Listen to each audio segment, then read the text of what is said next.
Hello mga katomodachi, kumusta? Ayan, at nandito tayo ngayon sa Sakai Nagoya. At ayan ang ganda ng araw. Let's go! At pupunta na tayo ngayon sa Ramen Festival! Wow! At dahil maganda ang araw, ay maraming namamasyal ngayon dito sa park ng Nagoya. At syempre, isa lang yung katomodachi dyan. Charan! Ramen Festival or Matsuri. Okay, isa-isayin natin yan. Ito ang Miso Ramen. Ito naman ang Chuka Soba. Shoyu soba na may fish flavor, soup thai mase soba, chuka soba na chicken flavor, shoyu soba or tinatawag na shoyu o toyo, miso ramen, tonkotsu ramen, at ang in-order kong toripai thai chicken flavor. Wow. At merong chuka soba.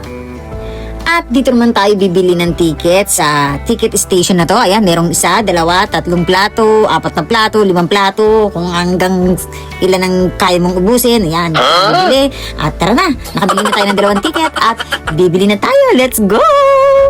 Kung bibilangin mo, 10 klase ng ramen lang ang makikita natin dito. Pero maraming kumakain dito mga katomodachi, left and right. At sa mga gilid-gilid at nakikita nyo yung mga ibang katomodachi natin dito ng Japanese at naglalakad sila at naghahanap sila ng mauupuan at mapupwestuhan. At ganun din ang ginawa namin. Siyempre, nag-antay kami ng mga tumayo na at tapos nang kumain, saka kami nag-order. Nice! Uy, mahirap yata kumain na nakatayo, lalo na malamig ang panahon. Ito ang o-orderin natin. Let's go! At o-order na tayo nito. Parang ang sarap-sarap niya, mga katomodachi. Ayan, Okay, at pipila muna tayo dito,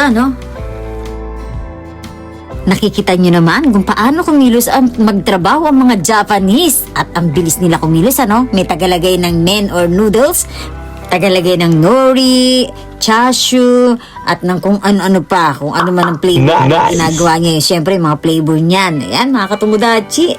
At binibilang-bilang pa nila yan kung ilan na yung mga nagawa nila, At ito na nga ang Ramen Festival.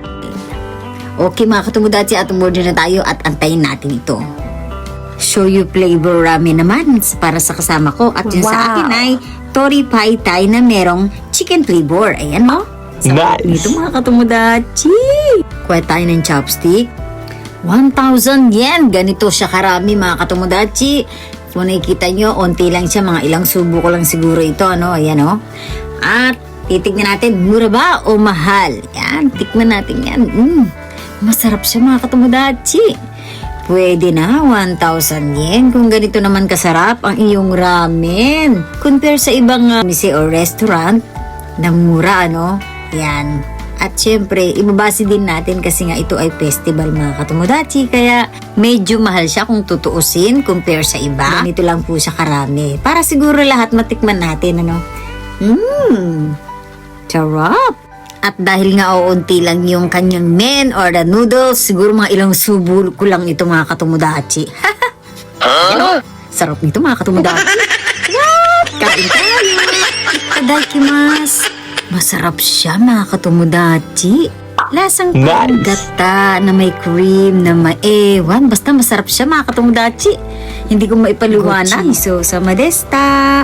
Sinasabi ito pagkatapos kumain. Okay mga katomodachi. At busog na ang inyong katomodachi. At uwi na ako.